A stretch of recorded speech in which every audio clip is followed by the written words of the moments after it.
Alam mo ba na ang pinakamalaking butterfly sa mundo ay may 31 centimeters wingspan? Ito ay kabilang sa Queen Alexandra's birdwing butterfly, na makikita mo sa kagubatan ng Oro Province, sa silangan ng Papua New Guinea.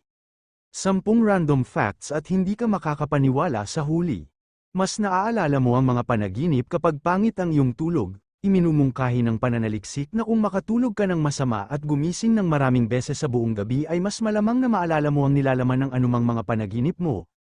Ang pinakamatagal na huminga sa ilalim ng tubig ay higit sa 24.5 minuto. Ang world record para sa breath holding underwater ay nakamit ni Croatian Budimir Sobat noong March 27, 2021, na nagpigil ng hininga sa kabuuang 24 na minuto at 37 segundo. Sa karaniwan, ang isang tao ay maaaring huminga sa pagitan ng 30 hanggang 90 segundo. Ang buwan ay lumiliit, ngunit napakaliit lamang sa pamamagitan ng humigit kumulang 50